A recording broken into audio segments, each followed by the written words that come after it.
Alright guys, welcome to the latest discussion on this new PC. It's been a while since we've done a discussion, but this week we're going to be talking about story arcs, how to run them, and going over a few things, what actually is it and what do story arcs look like in Ancerious. Examples of story arcs that have happened in Ancerious, and generally sort of what has happened in them. How to create a story arc and plan it within the group. How to maintain it over time. How to keep the arc actually organic and relevant to other ongoing stories, all at the same time. How to tie story arcs into one another. How to do multi-stage stories. How to run an arc involving your particular faction, and how to organically influence arcs that you're not running but that you're taking part in. So the first one is, what is a story arc? Well, it's pretty simple.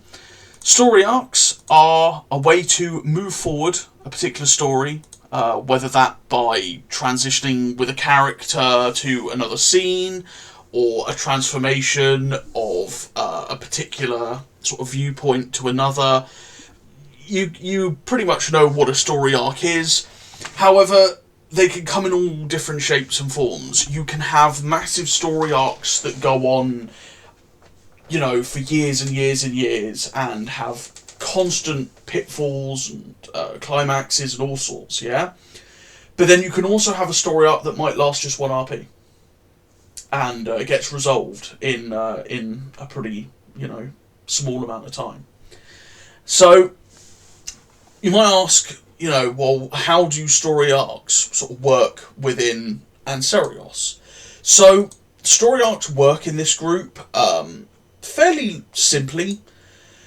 You have several different kinds. The first one is what we call main arcs, okay?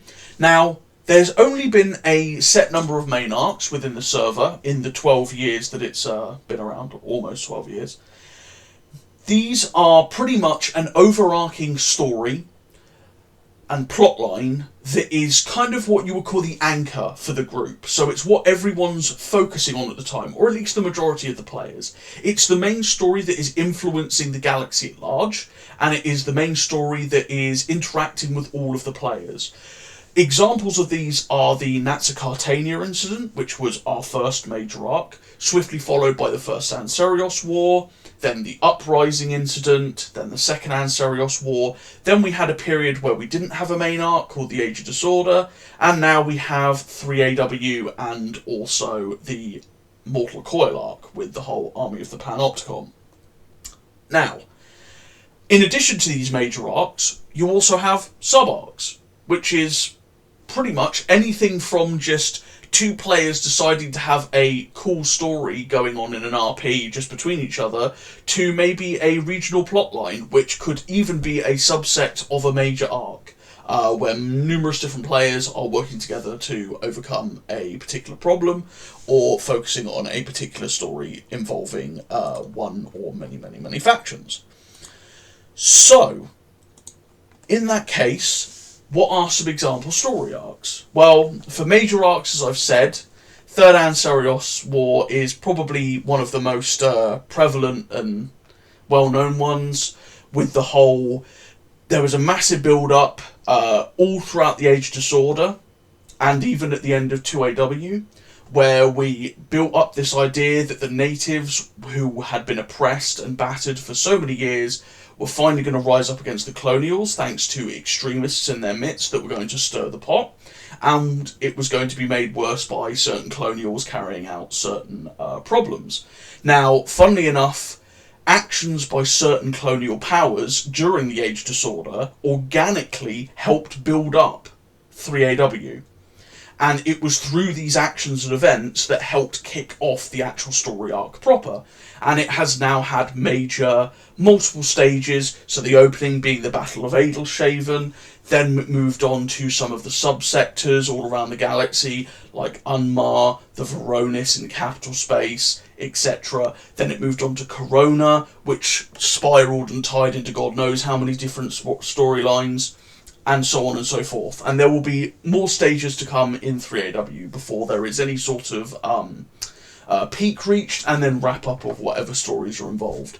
Another good story would be of a smaller size, would be the whole Unmar situation at the moment, with the Second Dawn deciding to, fuck up everything that they can possibly do, and piss off all of the other nations in the area, and all of the other nations responding to such, interacting with NPCs in a sort of proxy war or outright war, and then lots of news posts and back and forth, and that's eventually going to culminate in some big battles. Of course, this is also tied to 3AW and the Old Invaders arc.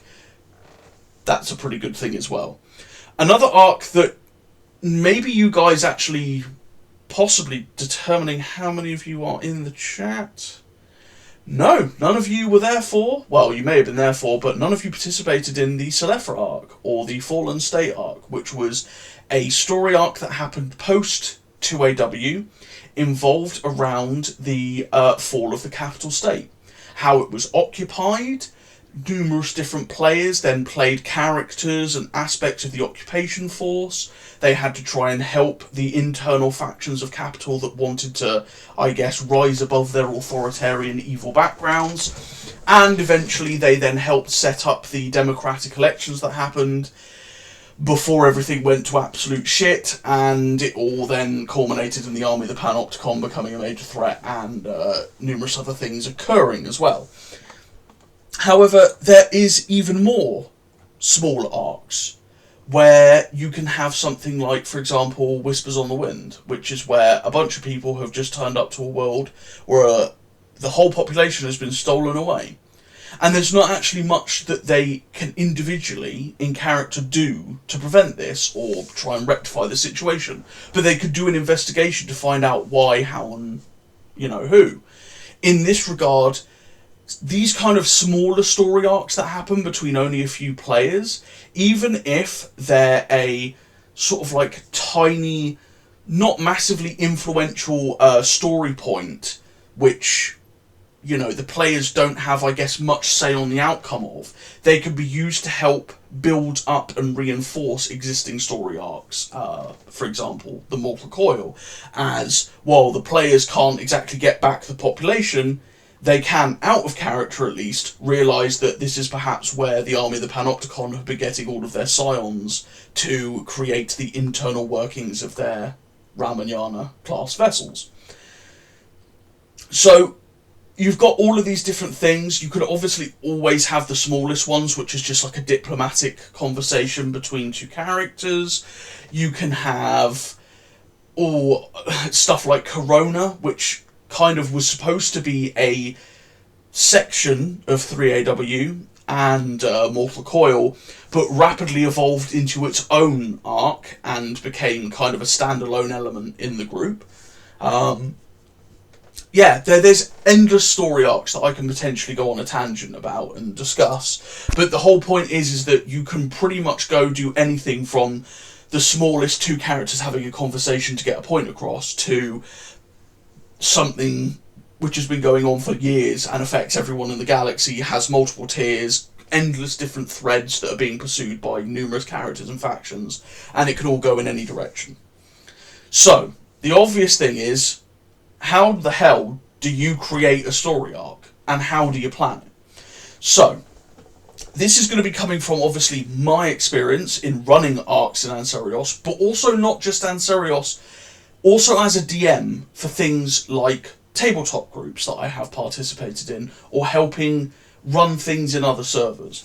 So the key thing is, and many people will sort of think, well, if I'm going to create an arc, what I'm going to do is I'm going to take a fun idea and I'm going to write up an elaborate sort of plan of like, hey, here's all this stuff that's going to happen, and it's going to tie into this, it's going to tie into that, and it's going to do this, do that, do the other. That is one way of doing it, and there are people that have done that, and it works, etc. However, as any good DM has found out, players have reduced mental faculties sometimes, and this impacts sometimes the direction of the story. Players do something that you don't expect. Events happen that are indirectly affecting your story in a way that you did not foresee and didn't plan, or something may happen that completely derails your plan or prevents whole sections of your story from taking place altogether. Or maybe partway through you decide, well, actually that doesn't really work, so I'm going to redo that because I don't prefer it. So I personally don't use big detailed plans. I have a general overview of what I want to run, yeah? Like, hey, here's some examples of mid sort of story stuff that's going to happen, some plot hooks at the start that are going to get characters involved, players involved. They're going to start pursuing these different threads. There's going to be kind of like generalist events that are going to happen down these threads, and then there's going to be some stuff at the end that's going to do some funky things, and I've got that planned out. Now, these individual events that are going to be sort of like followed by players aren't 100% concrete or set in stone. It could be you need to talk to someone to find out a critical piece of information. It could be you need to raid a specific facility to extract a particular item of some kind. It could be a planet gets invaded and that then causes a diplomatic situation that drags in more other characters, or it could be that somebody dies, blah blah blah blah blah. They're kind of like story keystones effectively. And rather than building this whole elaborate tree of lines going from keystone to keystone, I typically have these keystones free floating. Yeah, I don't tend to have a plan of how characters get to those keystones. I pretty much go, this is what's going on at the time, this is what's going on at the moment, this is what you need to do. Go for it. Have fun. And I will let players decide what they want to do. And if necessary, I will improv as much as possible, or as much as they want me to, because at the end of the day, again, you could craft some elaborate plans. You could do this setting for, oh, well, this character's going to die in this specific way and it's going to have this big build-up and it's going to lead there. But the players decide to go another way and take actions to actually prevent that character dying, so that if you then decide to kill that character in the way you had originally, it kind of feels forced, out of nowhere, and a bit railroady. So I tend to stay away from these hard ideas, because if you continuously push your line of thinking onto a particular plot line in planning it, because you're like, oh no, I don't want it to happen that way, it can cause railroading, which can get a bit janky. It causes players to be like, oh, okay, well, I think we did something really quite fun and funky there, and it just kind of got undone, or you're stifling people's freedom because they want to do their own approach to things. So my advice is, when planning an arc, have your opening threads. Where do you want characters to go? How are they getting into it? Why are they there? Why are things happening? Yeah. Why are these nations possibly going to go to war? Yeah. Like, what's the very first step that's going to trigger this particular conflict between these nations? Maybe there's a diplomatic incident on one of the border worlds, or maybe an ally of both nations gets into a conflict, and it causes some weird, love triangle-esque thing happening on the diplomatic scale, because these two nations actually don't like each other, but they both like this particular nation. Things are happening. There's got to be a reason to get involved. This is your beginning. You then have your sort of like progressive keystones. And again, only plan some of these that you think is crucial. Yeah? So a particular world gets bombarded by one of these nations due to something happening, yeah? This then triggers an escalation in the conflict, outright open war occurs, which is what you guys wanted in the first place. Or you need to get to this particular location, you're going to have to charter a ship from somewhere. Chartering the ship is a keystone. How and where you charter the ship, however, completely up to the players. You've got to have these ideas of kind of little bits that players can get to, you have this event, maybe key lore is revealed, or a key character moment happens, or a major diplomatic or political moment happens, and, you know, that causes everyone to be like, okay, we clearly kind of finished a segment of the story and we're moving on to the next sector. Or it could be a moment where players go like, oh my god, that's a big lore reveal, and then so forth. Then towards the end of things, you obviously want to kind of have an idea of how you want to wrap up your arc or your story. Again, keep it malleable. Don't try to stick it in one sort of approach, you know. Maybe the ending is actually something completely different.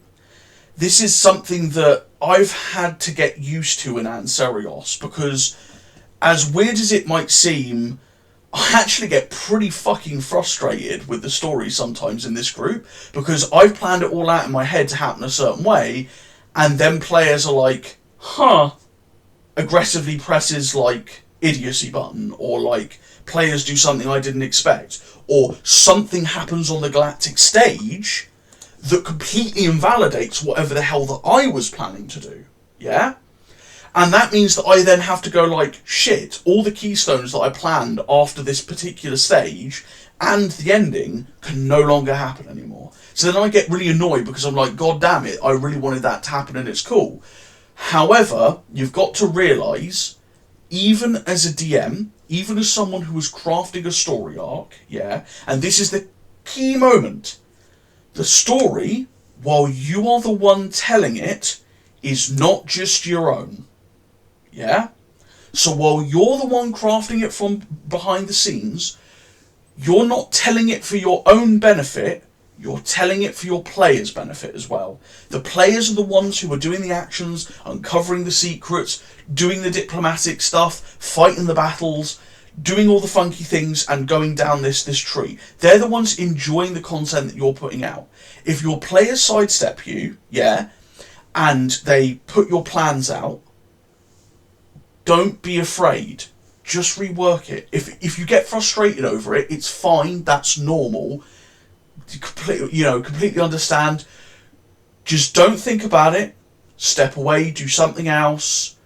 Talk to other people and be like, yo, this happened. Do you have any ideas of what I should do? Even work with your players, and you will swiftly find that maybe your original plan and story arc can't happen, but maybe what actually gets replaced with it is better than before, and you actually like it more than, and you come to realise that because you couldn't have thought of it yourself, yeah? So when creating and planning these arcs, create loose set points, loose ideas, and run with it that way. You can have a Google Doc and you can note this all down.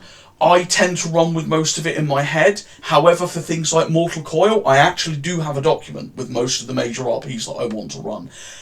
Now, I can tell you very much, that document looks absolutely nothing fucking like it did when I started out. In fact, that document has grown exponentially and is now completely unrelated to most of the happenings that are going on. So there's funky things going on, and I have to adapt to it, and you will have to too. Now, you don't have to worry about this being a particular problem if you're just running one RP. Yeah? If your story arc is a singular RP, then you want to look at it from a much simplistic point of view. You've got your start, your role play, yeah? Why are the players there, or why are the factions there? What are they doing? What's the aim of the RP? Have that all planned out. Cool. Awesome. Have some moments that you kind of want to happen and do some cool things with. Maybe there's a few major fights that happen, or lore gets revealed, etc. as it goes along.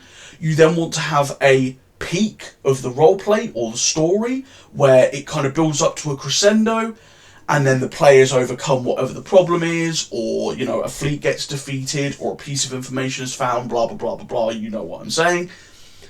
And then you want to be like, cool, you've done the big thing, this is now winding down to a wrap up. Everyone just needs to sort of like talk about what happened, the consequences, do any sort of aftermath, and then you can wrap up the RP, post it, story arc done, yeah, for something quite small. For something even smaller like a diplomatic meeting, again, as long as both players or those players involved are kind of like, hey, yeah, we want to come out of this with kind of this specific, I don't know, outcome, all good. How you get there doesn't really matter. As long as obviously one of the diplomats doesn't pull a gun on the other and derail everything, then, you know, it should be fine. But that's kind of the overview of like how to create basic story writing 101. But improv is like massively key, and I will be going back to that point repeatedly over the course of this. I know that some of you are probably like, shit, I'm not good at improv. How the hell am I supposed to come up with a planet or names of characters or sudden entire plot lines if you know, players derail everything? You know, I'm not good at that. That's fine. Ask for help. Don't be afraid to reach out to other people, including the admins. Don't be afraid to, you know, seek ideas elsewhere. If you need to put a plot line on hold, do so. Okay? And this is going to kind of go into the next point of how to maintain a story arc over time. Yeah? So, going from the last point, don't be afraid if something changes because of events happening in an RP or events that are having an impact on the RP indirectly. Don't be afraid to get your players to a particular point, be that the end of one RP, if it's in a multi sort of part story, or, you know, get to a certain point in the role play and then just go, right, I'm going to take a bit of a break from this. I need to have a rethink or whatnot. You know, I'll come back at it from a different angle. You know, you can then ask around, get some ideas, etc. Again, just some stories, no matter how good they are, if you keep running and running and running and running and running and running, players get kind of burnt out from that particular story, or you as the GM or the writer might get burnt out from writing that particular story. Again, take a step back, take a break from it. That's fine. I did that with the Mortal Coil stuff, where I waited a few months before opening up the next sort of round of, you know, the Misfits, like Wayward Flock or Into the Abyss, etc. I usually take a little break every time one of those RPs reaches its sort of like end, and then I go, right, okay, let's incorporate everything that happened into like my grand plan. I'll take a few weeks or months and then, you know, start the next stage and go from it from there. But at the same time, while you want to be able to take a step back and take breaks from your writing and stories, don't let them run dry. Okay? Now this can come in two ways. Either you're keeping a roleplay going or a story arc going that kind of reached its natural conclusion or climax, like either many turns ago or many roleplays ago, yeah? But you're keeping it going because you don't really want it to end, or your players don't really want it to end, or you're really enjoying it or whatnot, and it's kind of like lost its luster, yeah? Role-playing and stories are obviously a way to relax, unwind, and just generally enjoy things, okay? But they should still have a purpose. And that should be sort of like the case. You should always have like a reason for the role-play and story to be happening, yeah? Unless you've obviously opened when saying like, hey, this is just a random thing that's going to go on for as long, and it doesn't really have a direction or whatnot. But they should always have a direction, and you should always be moving forward in that direction. If that direction and purpose has been fulfilled, and you're still kind of pushing it along just for the sake of doing so, it can burn people out, or like people will lose interest, yeah? The other way that it can potentially die is if players are not posting or players are not engaged in the story. This can happen if there's been like a several month, I guess, wait because, you know, players have been inactive or the GM has been inactive or whatever. Now, obviously, if this happens, it's not just like, oh, RP dead, you know, overrule auto, whatever. But it can hamper activity. And if that happens, you want to try and energize it again, okay? Now, energizing these RPs, if they've had several months of inactivity, a good way of doing so is writing a big post with lots of detail, kind of skipping some of your planned events. Kind of like, hey, alright, well, we'll skip that part and we'll get to the juicy bits, yeah? You want to dangle as many hooks in front of the players as possible so that they go, oh, that's pretty funky, and then they tug on those hooks and then you've got them back again, yeah? And you can now work with it and roll with it. If you can't give them hooks to sort of like engage with the role play or the story, they're just kind of gonna step out and it's not gonna go anywhere. Now, if you have a role play or a story arc that has stalled because the players have lost interest, or you've kind of like not had the time or energy to run it, do not be afraid of ending it. Yeah? Don't be afraid of autoing the RP or the story or that section of such and just doing a wrap up for it. Okay, this happened and your characters did this and you found this out, yeah? That then allows you to then go on and potentially start the next stage of the story, which said players might be more interested in, or it allows you to swap out those players for new players who might be much more invested in the story than the old players, yeah? So don't be afraid to end arcs, or a section of an arc if you're a multi-stage story, in order to curb inactivity and reintroduce new blood, yeah? That's something that a few players in Ancerious, who are now no longer in Ancerious, have really struggled with in the past. A lot of the old guard salty vets have kind of like run role plays and they've gone on for years, or like the better part of a year, yeah? And you can look at them and the posting rounds are measured in months. And you can tell that like people have kind of lost interest, but they're still trying to get it done when it doesn't need to be.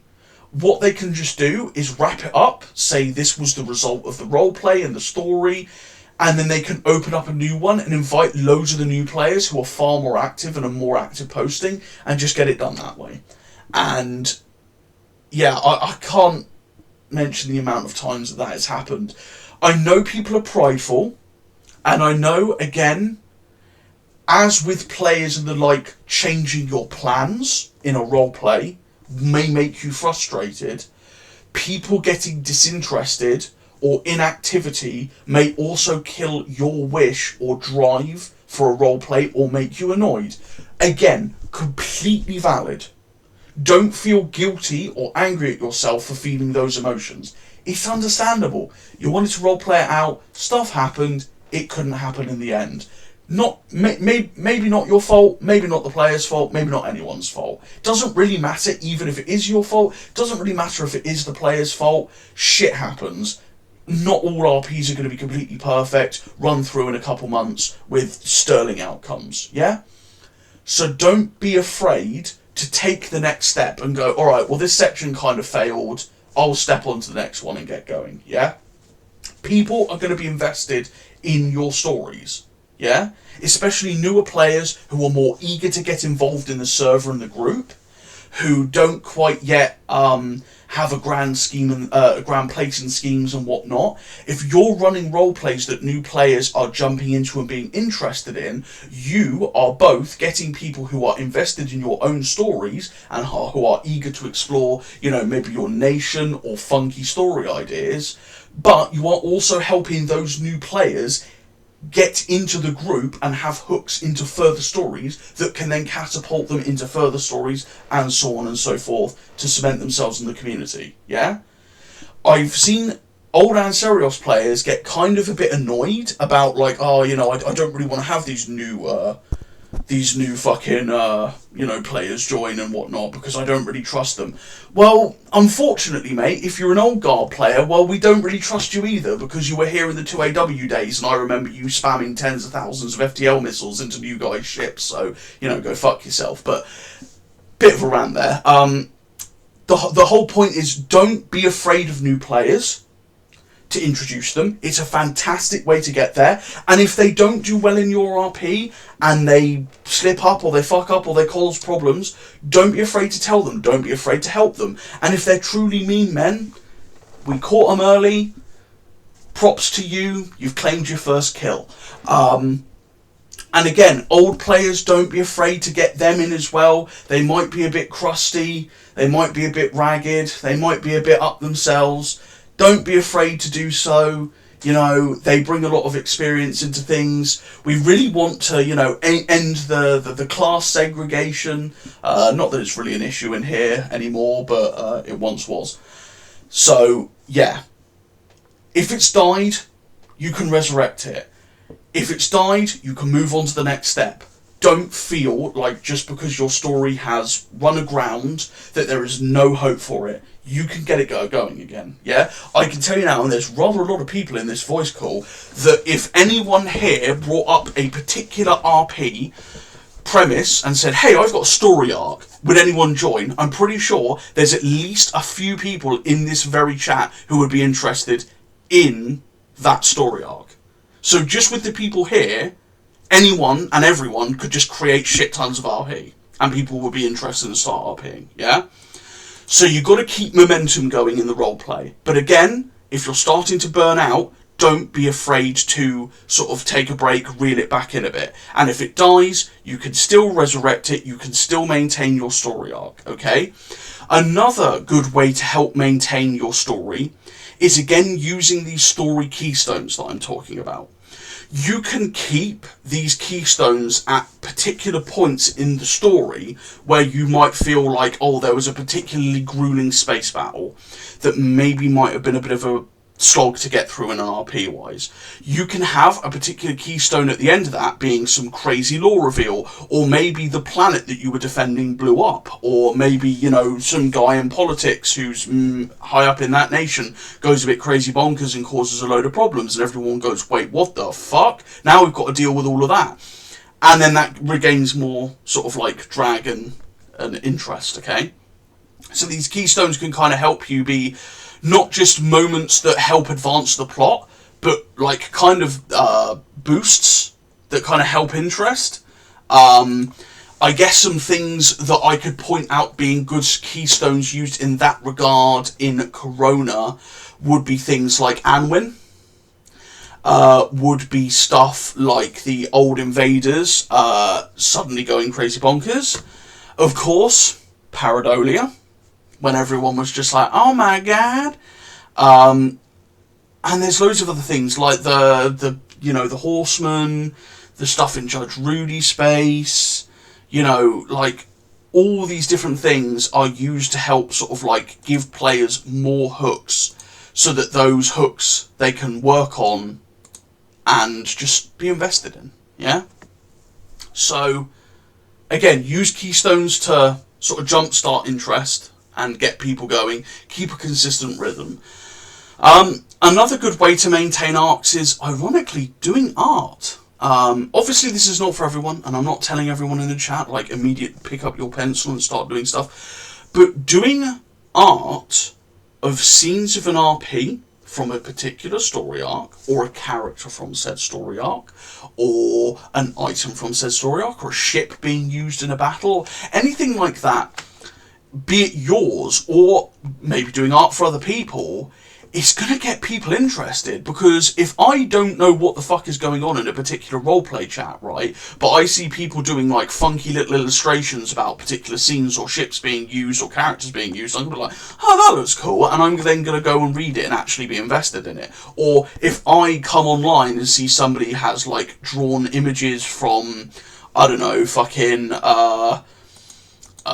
the Warlord's Resurgent of like the ship battles going on, or like specific ships being used in it, I'm going to be like, oh, that's pretty cool, like I'm going to, you know, definitely do some bits towards that or whatnot.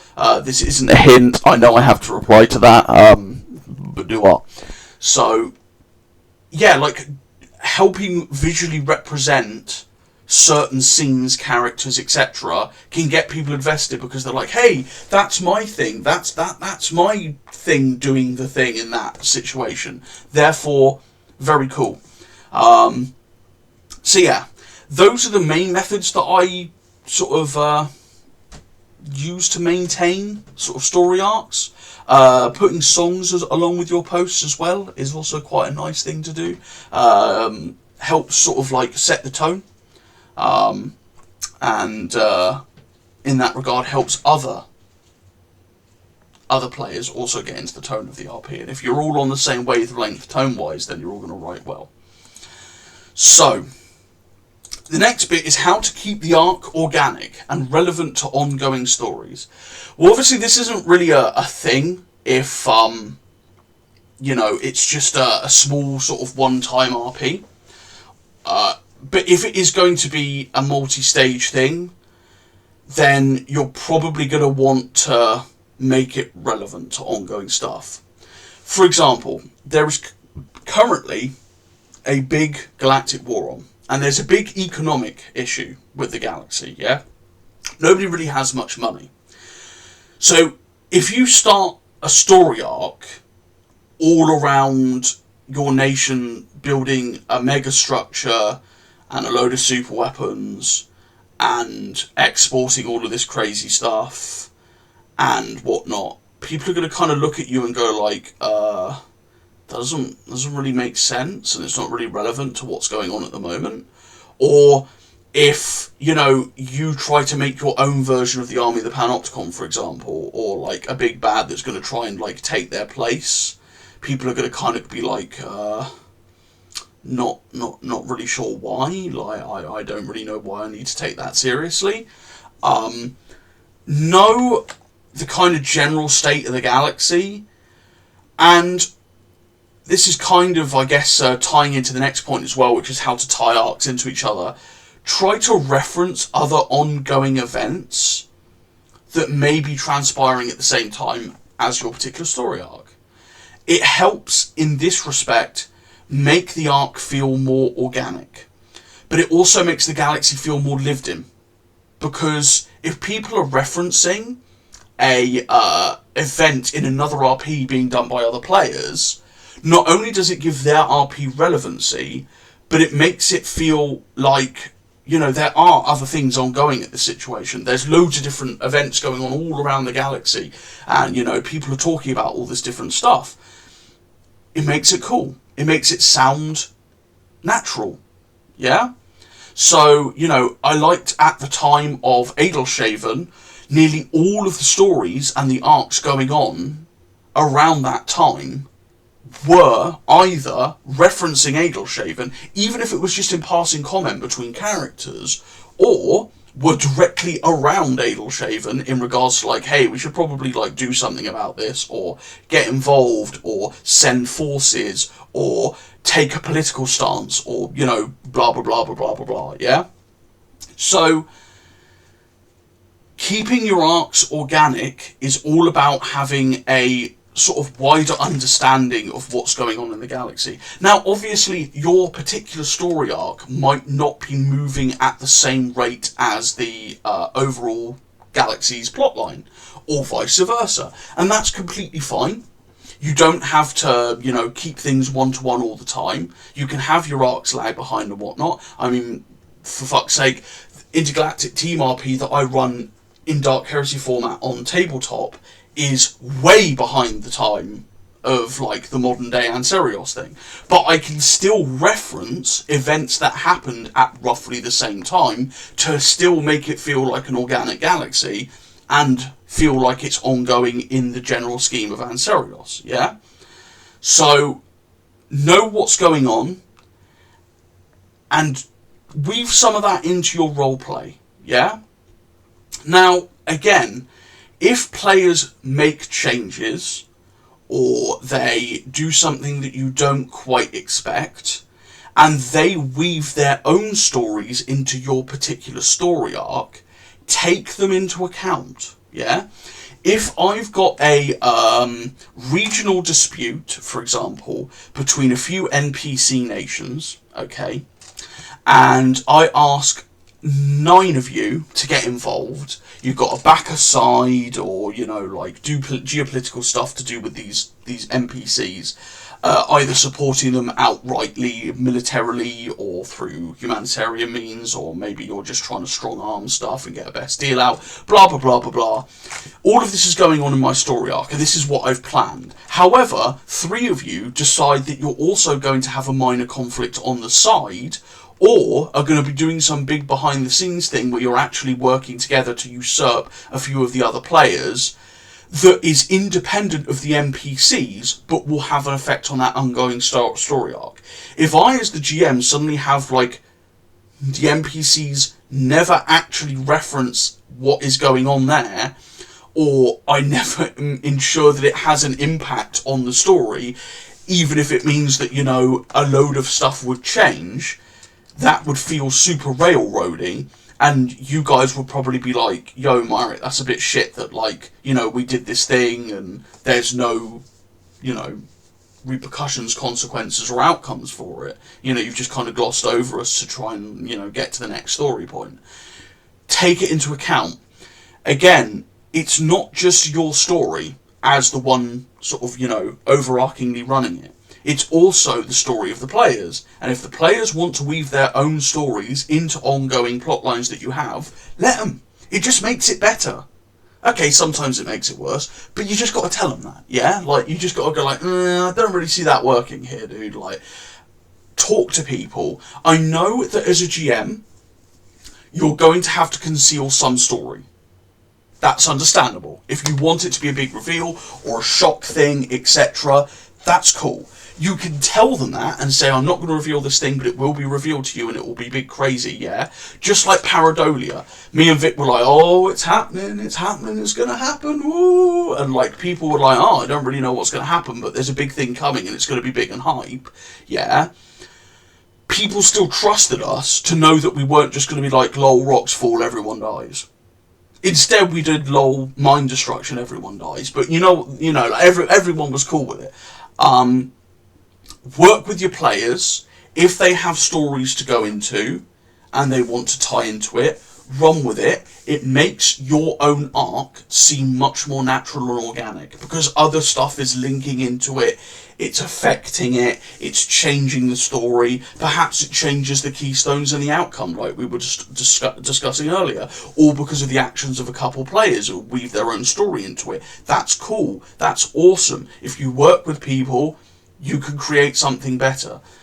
Now, as said, how to tie arcs into one another, sort of the same way as I was discussing just then. Obviously, in Ancerious, a lot of the minor arcs going on at the moment are to do with 3AW.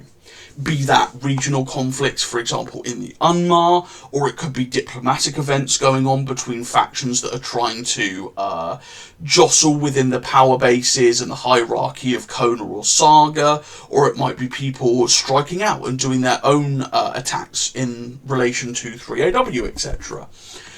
These are the things that are really cool.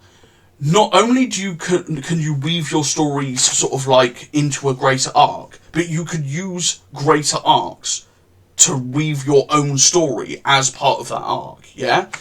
I may have the sort of like general, I guess, overall story planned for Mortal Coil, but there's loads of shit happening on the side that is either completely dependent on or completely independent of the actual main plot, that people can still interact with and do things and influence things and tie into their own stories, you know?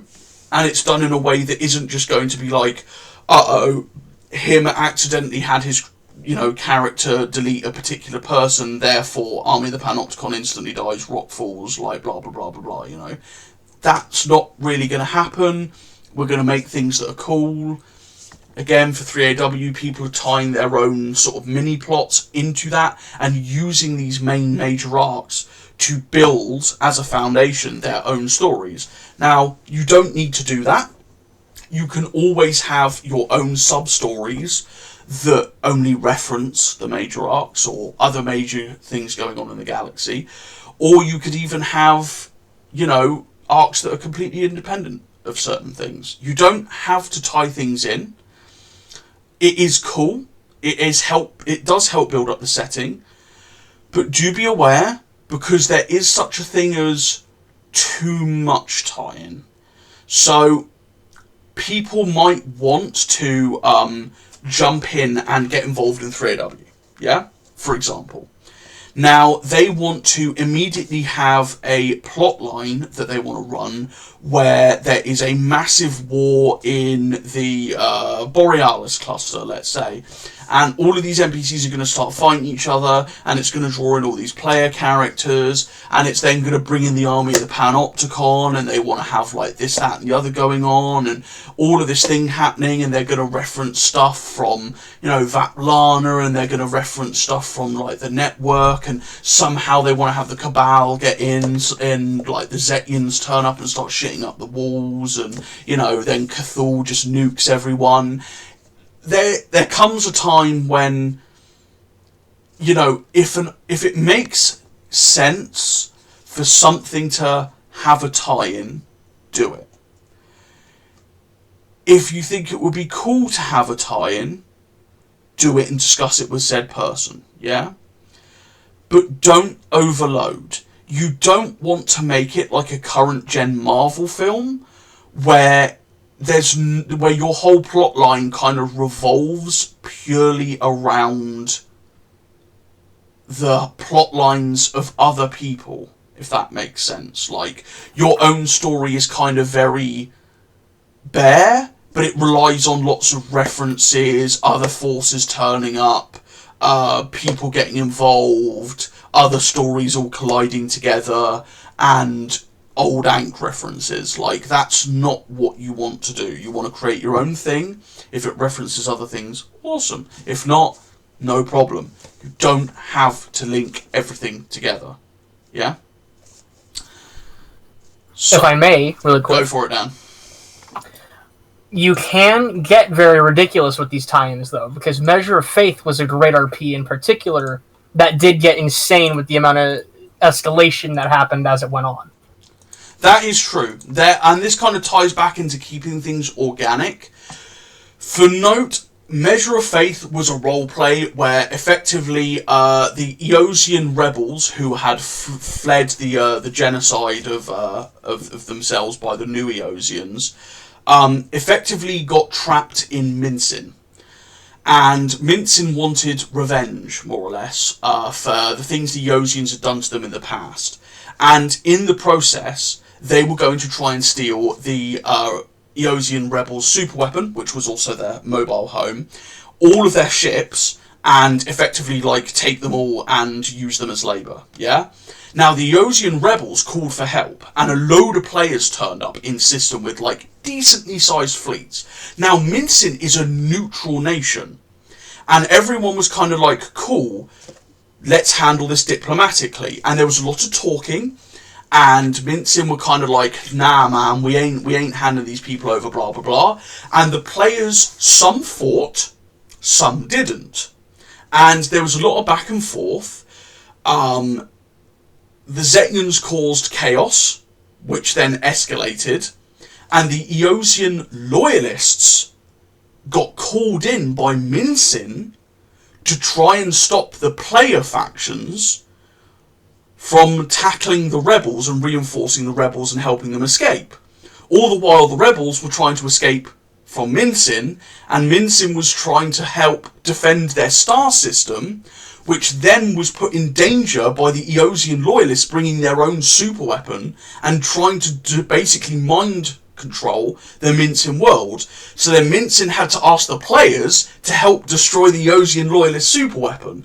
And it was this absolute convoluted mess of escalation and these different factions double-crossing each other and then allying, and then double-crossing each other and then allying, and then being like, let's resolve this peacefully, and then shooting each other, and then like everything going to hell.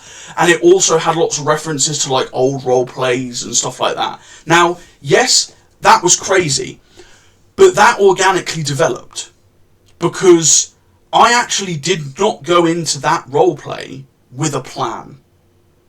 I decided, hey, here's the rebels, here's Mincin, here's the situation.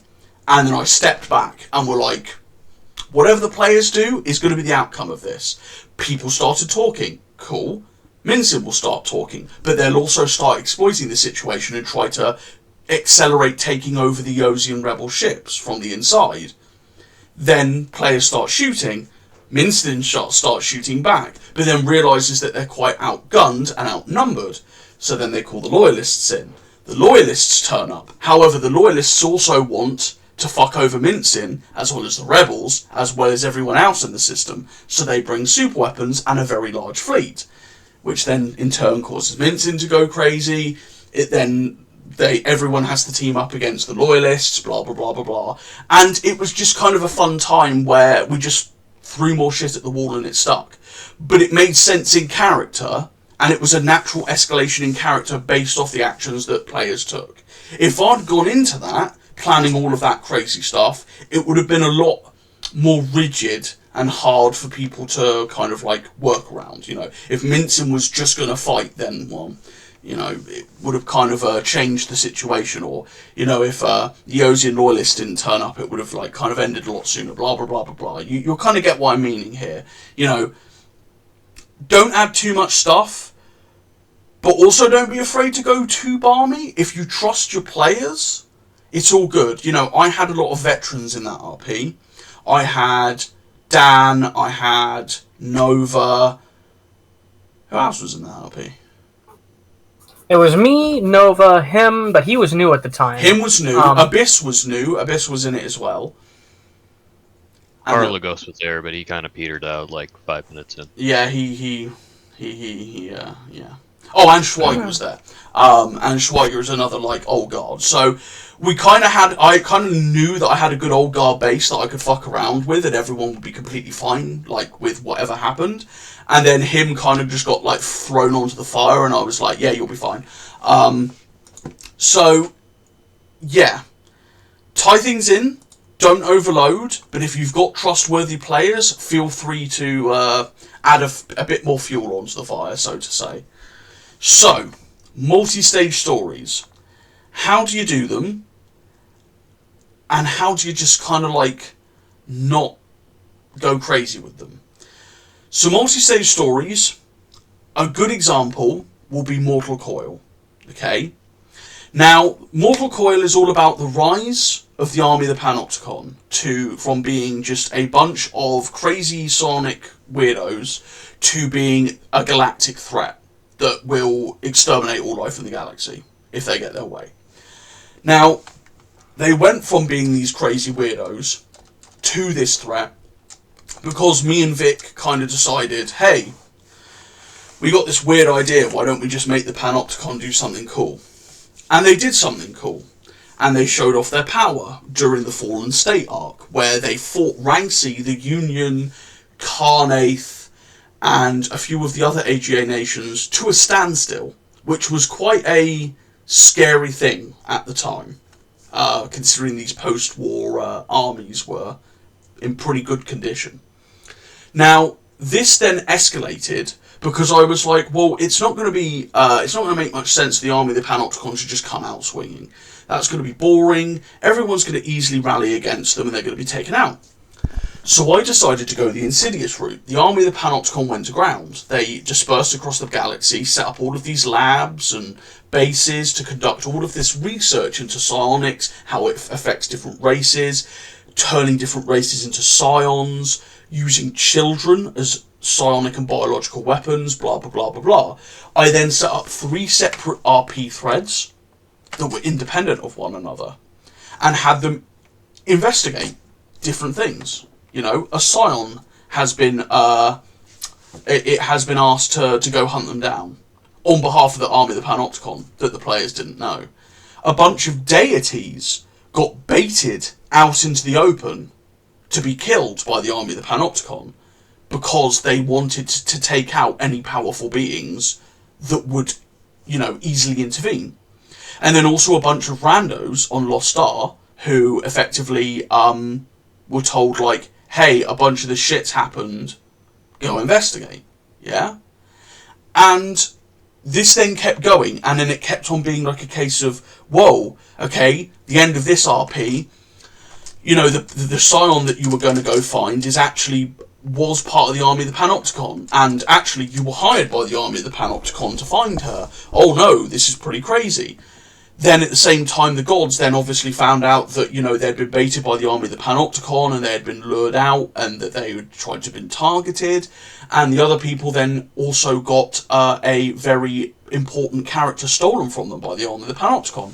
This then led into the next stage of the story, where all three of the teams converged onto the same location, a Panopticon base, which they then rampaged through, fought their way, found all these horrors that were going on, found in this one tiny base just a small fraction of what the army has been doing, and the power of some of the creatures and abominations that they've created. This then went on to the next stage, where people were just like, right, well, we need to find further, traces of the Panopticon, where they might be working, where some powerful individuals are to maybe try and fight them is. And this has then gone on. All the while, I've then had other RPs where, players have been, strangely working for the Panopticon without them knowing about it, or there's been disappearances of scions where the Panopticon's been stealing them, or the Panopticon has then undergone lightning surgical strikes to try and sabotage psionic research across the galaxy in different nations, and then trying to take out key individuals that could challenge them, such as Elwar or the Manevans, for example. And then this is slowly escalated through these different stages, and it's got to the likes of Corona, where the army of the Panopticon straight up came and almost soloed the biggest nation in the galaxy, and have now shown just how immensely powerful they are. Along with, they have a massive base in the very centre of the Golden Expanse, around some mysterious thing that people are not quite sure of. They also have a massive base outside the galaxy, where they're constructing a megastructure that has not been seen since ancient times. After all of this, there is again going to be an even further bigger stage where, suddenly they're even more of a threat, because they're going to be more common. They're going to be acting in the main galaxy, doing all of this different stuff. Then there's going to be another stage, and it will keep going and keep escalating until we get to the final sort of climax, which is going to be the galaxy needs to unite against the army of the Panopticon. And there's going to be some big fuck-off RP where, everyone's fighting them, and there's going to be crazed shit, and it's all going to be funky. And there's going to be, a finale, and then there's going to be an aftermath. And after that, players can do what they want, and the arc will go into its memory. So, when doing multi-stage stories, don't make them multi-stage for the sake of it. If you can tell a story in a simple RP, do so. Don't stretch out things that don't have to be stretched out. Okay? But at the same time, don't try to compress stories that are better to be told in multi-stages. Have your starting stages. It's kind of the same as sort of planning an arc out at the very start. You want your threads open at the very start. Well, those threads, instead of being multiple things that get players invested in a particular roleplay, could be multiple role plays themselves with many different people in them, all working towards a goal. Your keystones, instead of being points in a role play where things particularly happen, could be role plays in on of themselves where players are trying to make a particular event happen, or there is a planned event that's going to happen, or any advancement of the story is going to take place. And you can then move along that line. Okay. So you take any progression from key point to key point and you cut it out, because each key point is a segment of the story that then links into another segment and then links into another segment and so on. And then you want to kind of move up to the finale. Now, multi-stage stories are quite hard to write, I won't lie. It has been quite tough running Mortal Coil, because a lot of things have happened, a lot of different events have transpired that have influenced things. As said, Corona was never intended to be as it is today, but I am thankful that it is, because it's infinitely better than anything I'd thought of at the time. And everything has just been kind of made up on the fly, more or less. As weird as that may sound to some of you, Paradolia was a last minute thing.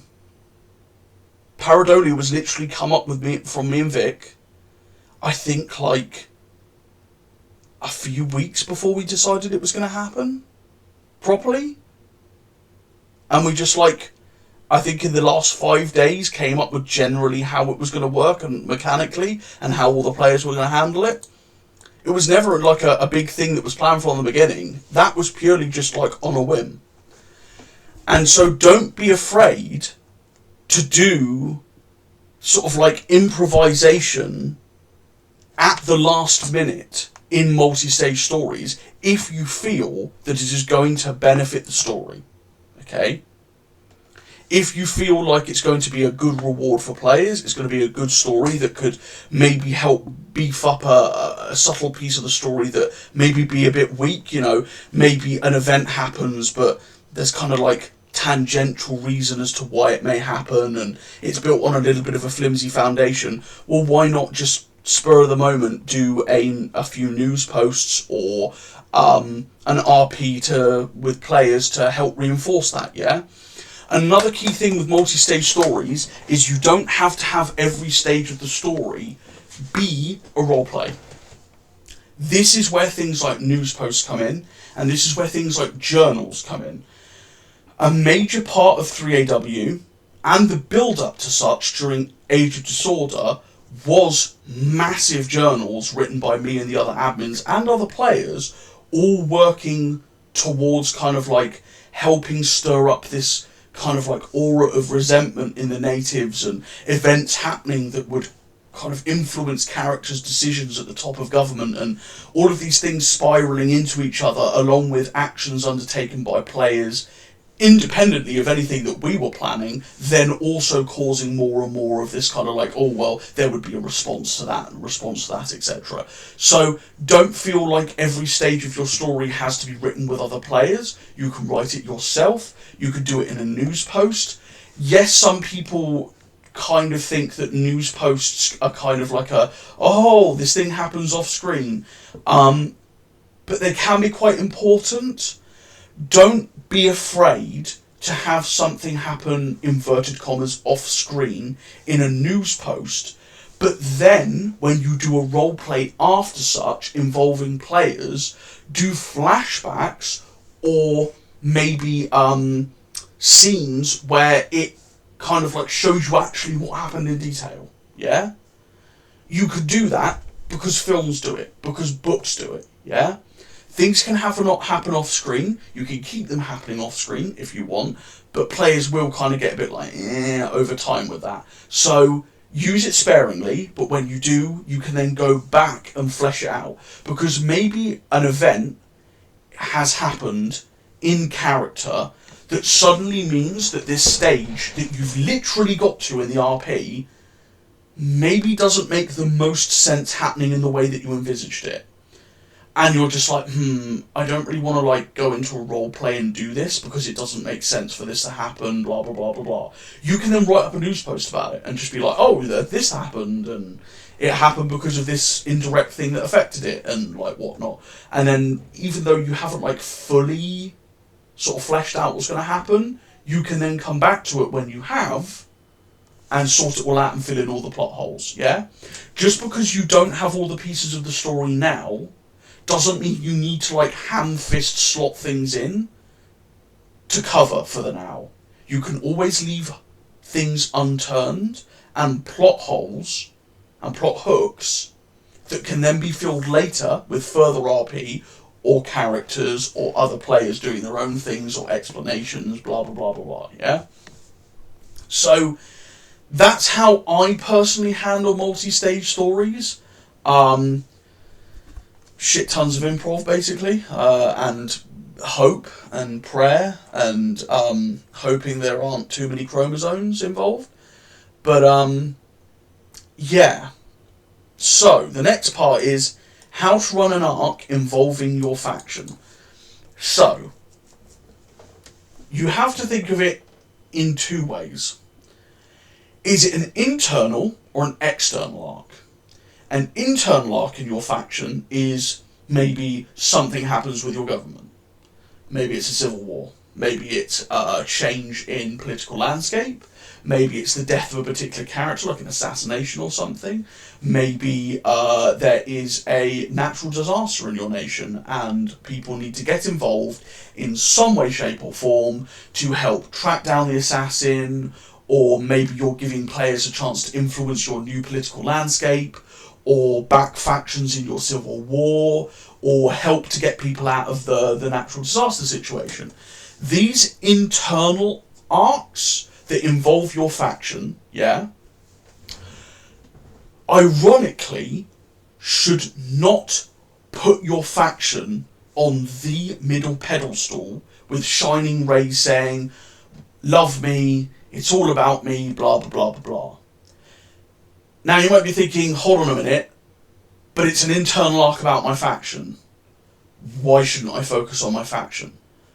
Because again, if it's an internal arc and the role-playing story are happening in your faction is now a setting and a medium for that story. For those other players to interact in. Yeah? You've got the galaxy. That's your sphere of, like, everything interacting. That's your setting, yeah? Now you've got your one faction. You condense it, that faction. That faction and your faction is now the sort of scope of the RP, yeah? That is your setting. You have to set up the foundation and all of the plot hooks and all of the things that players can interact with, yeah? Players are there to be invested in your faction, yes, obviously, but they're also there to make an impression on your faction, okay? I cannot stress that enough. There is nothing worse than somebody running a civil war arc or an internal dispute arc and a load of players getting involved and it having no effect whatsoever because you've already decided that X party is going to win the political scene or X faction is going to win the civil war, regardless of what anyone else does, yeah? Because that's railroading, and that's going to basically defeat anyone trying to have any sort of influence, okay?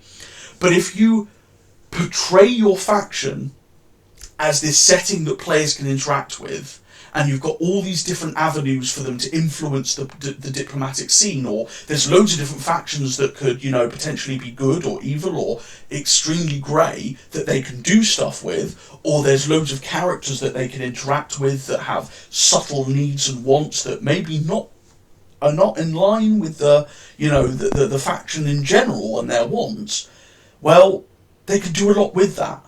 And the more they do with that, the more stories you create inside your faction, the more things that you have then to world build later, and the more players will be invested in your future stories, because they'll be like, oh, that's that character.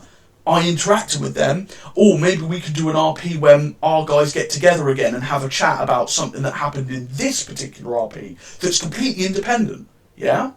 Me and Crag, for example, have done shitloads of fucking RP over the years inside each other's factions. And because of that, we could pretty much pull any characters out we want and they probably know each other and they can bounce off each other. We could bring up named captains from like 8 years ago that have not talked to each other in like 25 years in character, but they will know each other because they fought alongside each other in a particular instance, yeah? Or were involved in something. An internal arc involving your faction needs to make your faction the setting, not the focus. Because the story, yes, is about your faction, yes, is about the internals of that, but it's all about giving the players the right experiences and drives to be further invested in that story and arc. Yeah? Keep that in mind, because that's a really important thing to know. Because a lot of people like to be like, hey, come get involved in my civil war, and then they just sort of show off their faction, and it's just like, oh, here are the loyalists, and they're basically the exact same as the old faction before the Civil War, and they're just beating up all of the Civil War factions, and they're the good guys, and everyone loves them, and oh, it doesn't matter if everyone actually backs, like, this rebel faction, because they are actually the good guys, despite what I've written. Therefore, like, you know, oh, it doesn't matter, because, you know, they've just been wiped off the face of the galaxy, because my faction's so amazing, and this character's a genius, blah, blah, blah, blah, blah. Nobody's going to give a fuck about that. And if you do that, I guarantee you people will lose interest instantly.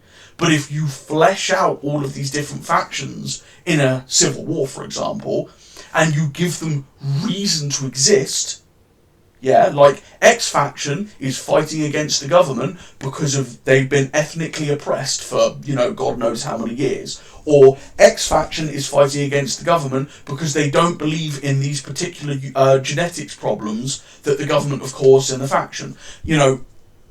Give reason for these things to exist in your faction. Give actual motives to the characters that are going to be involved in your faction. Give actual, realistic expectations and an actual realistic environment for which players to involve in. They will love your work, they will invest in your faction, and you will have a fantastic internal arc. Okay? Really good examples of that being Fallen State, the Vatlanen situation, and I can't think of any others off the top of my head, but I know that there are a fair few in the group that have gone on like that, and they're really, really good. The other one is an external focus on your faction. So, for example, your faction decides to have a war with another faction, or whatever, yeah? Now, obviously you want your creation to do well. Understandable. But, again, your nation is now involved, say, in a conflict. Or they've been involved in the Mortal Coil arc, yeah? Or they've been involved in 3AW. Just like how you took the galaxy as a setting and sort of like shrunk it down to just your faction being as a setting, yeah? Your faction in a story arc is now not your a sort of like a whole faction with loads of different characters and stuff moving in. It is now reduced to this arc that you're part of being the setting, and your faction's now a character. Okay? Now, your faction, or character in this instance, is going to have its moments where it shines. You're going to have the spotlight pointed on you, and you're going to do cool shit, and you're going to show off your stuff, and you're going to be really cool. Yeah? But other factions involved, and other players involved, are also going to have moments in the spotlight. They're going to have cool moments. They're going to show off their stuff as well, yeah? Now, the best way to do this is to help each other beef up each other's factions. Corona has been incredible at this because certain players have organically, through their own actions, gotten to a point where their, factions, forces, or situational character are put in a moment where they are really important and they've got the spotlight of the arc shown on them, okay? And instead of some people, like, as would have happened 10 years ago, bitching and moaning, like, they're taking all the thing for themselves, other players are not just sort of accepting it and rolling with it, they're helping boost them up even more and making it even cooler. And then in turn, those people and then making other people have even more better stuff in the limelight, yeah? So even if you're running a story arc involving your faction in a war with several other players or in something external, and there's other players involved and other factions involved, yeah? Have it so that there are moments when your faction shines, but also have it in moments that their faction shines. And if that is something like your fleet gets defeated in a cripplingly overwhelming way, yeah? Roll with it. Yeah? Maybe there's a skirmish and you've got a fleet of 100 ships that have been caught out in the out of formation, and they're going to get like a bit battered and fall back. And instead you decide, I'm actually going to have them be wiped out. And maybe that wouldn't happen in character because, tech differences or tactics or, whatever the fuck. It still looks cool and it makes the other player feel better because they're like, oh, damn, I just got like a really crippling, critical victory. And, my faction's going to capitalise on that in character and they're going to like propagandise it and do that. And the other faction is going to be like, oh, shit, we lost horribly here. But that's then going to cause internal tension. Just like your character would have internal flaws that you have to explore, yeah? So, internally, when running your faction in story arcs, it's a setting. Externally, it's a character in a bigger story. Okay? Keep that in mind. Those are two massively influential stuff. So the last point is how to organically influence arcs. So I'm not really going to go over this too much because we've kind of glossed over this in other things, but it's also kind of self-explanatory. If you want to organically influence arcs, take part in them. Join in.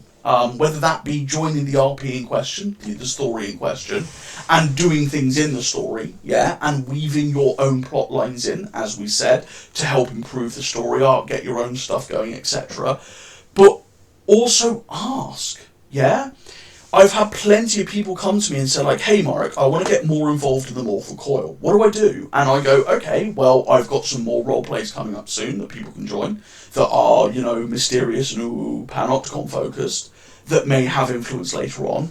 Or you can write your own stuff that has things now happening. The same with 3AW. People are like, how do I get involved in 3AW? Right, I don't know, invade an NPC. Give yourself Casus Belli to get involved in the conflict, or, have another player give you Casus Belli to get involved in that conflict by any means, Just work things out, work with other people, work with whoever is kind of like running or orchestrating the arc, and just roll with it. Because people, at the end of the day, want their story to be cool, And if you're wanting to contribute your own ideas to that story, awesome. They're going to feel that like their story matters. You're going to feel like your story matters. You're going to feel like you contributed. The other person's going to feel like they succeeded in running the arc, Ancerious as a whole is an extremely positive community. And if anyone feels like they can't accomplish something, I can absolutely tell you now, you're about to get absolutely drowned in positive feedback, influence, people trying to help you build stuff up, etc. So don't be afraid to try and get involved in an arc, to influence an arc, or to run your own arc, That's pretty much it for what I have written. If you want to have an even more hilarious thing, that entire thing was improv. I only wrote some like very basic topics, and the rest of it I've just been ranting and like rambling and talking. So there you go. How to create your own discussion story arcs. Write your key points. Write the starter. Write the climax, and just fucking improv the rest. So there we are. Does anyone have any questions?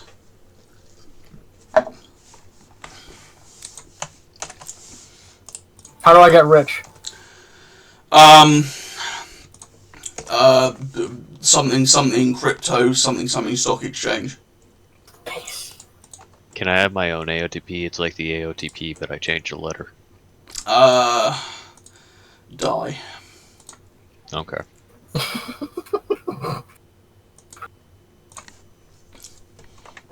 Okay. Anyone got any serious questions before I start beating people? Feel free to ask aloud, etc. if you wish. Silence. I see. Is that either because I've been too good at explaining, or oh, go on. I got a thing. Like, you don't have to run arcs with like things that are already established. Like, you can just make like an NPC, just like create it on the spot. Like, this NPC right here. Right. Absolutely. You don't feel like you have to attach things to ongoing arcs. If you want to run a story arc, that has nothing to do with 3AW, nothing to do with Mortal Coil, nothing to do with anything players are currently doing at the moment, in a tiny backwater part of the galaxy with some random NPCs and some random characters and some random factions, absolutely go for it. 100%. It helps flesh out the galaxy. It helps make it feel more lived in. And it just makes it feel proper. Like, hey, there's some random stuff going on in Timbuktu. But that's pretty cool. Because, You know, what is going on in this random area of the galaxy? What is going on in this, like, tiny city in a civilian area? This is another thing that I wanted to get across in my sort of tabletop roleplay intergalactic team RP, where it takes place in a tiny sector on Lost Star, and in some shithole bumfuck towns, yeah? Where it's just average Joes and randos, yeah? And then the characters are just interacting with this and doing like minor odd jobs. Yeah, maybe those don't impact the major story and don't impact the major things in Ancerious, but it shows you what life is like on a tiny scale. That, again, doesn't impact any major stuff, but it's still a cool story arc, and it's still cool. Like, people love that, yeah? So, what stories or arcs have you enjoyed the most, and what kind of arcs would you like to see more? Okay, so there are a few story arcs that I have really enjoyed in Ancerious myself. First off was the Celefra arc. Okay? Crag, would you like to explain the Celefra arc, considering that you're always so vocal? Vic killed it. So, Celefra Arc was the occupation RP of Celefra, Capital's homeworld, after 2AW. It was kind of like... As you guys know, the admin-run RPs are usually like big experiments for how to do things in the future. So, the Celefra Arc was like the first of these big ones. It was the first one where like people weren't able to like explicitly run their nation. It was like everyone had their own little task group, and it was just small contained stories on the world of Celefra. There were events like a Eraserhead using a bunch of ants to... those were separate. The Panopticon had used a bunch of ants to build like nuclear bombs or something. Like just by getting all this piecemeal shit, and I was like, wow, that's saucy. Eraserhead, still a child, was assassinating big higher up generals, and I was like, wow, that's interesting. Freikorps Heracles doing crazy shit. Like, this was a lot of the fleshing out of the different factions, like in Capital. There was a lot of trying to stop Capital army remnants that hadn't surrendered. There was a lot of trying to stop terrorist attacks, trying to get, like, civilians in faraway, hard-to-reach areas, supplies and stuff. Yeah, like, Celefra was very self-contained, but people weren't allowed to just, like, role-play their factions. They were effectively role-playing Capital Occupation Army forces, and they each had their own, like, task force and characters and stuff. That was something that I really enjoyed. Another thing that I really enjoyed was Adelshaven. Adelshaven was really, really fun in my eyes because there was an absolutely gigantic space battle that had absolutely no real control with the players. So, like, players did some stuff to influence it, but the space battle was kind of a backdrop, and all the big stuff was happening in the LZ zones, where it was just carnage, basically. And there was maps, and there were tokens, and there was combat, and it was just really fun, honestly. I loved Adelshaven. Corona, obviously, has been just amazing. I'm definitely going to be running some smaller, I will say, arcs like that in the future. And we will be running some major arcs like that in the future as well. Or parts of major arcs or whatever. Because the system just works so well. Yeah, those are the ones that really sort of like jump out at me and go like, oh man, I fondly remember that. As I said, Measure of Faith was a really fun story. I've been having great fun in the Vaplanen intrigue with all of the pirates and network and everything going on in that regard. Yeah, and obviously all the stuff going on with the Panopticon, because I am so damn excited to see where this is going to go. Because, oh boy, you ain't seen nothing yet. Go for it. If I play Death Stranding, how much Panopticon lore will I learn? Let's not answer that question. Enough. somewhat enough. Anyway, does anyone have any other questions? Or is that it? Alright, well, okay. Well, thank you all for coming, and I will catch you next time.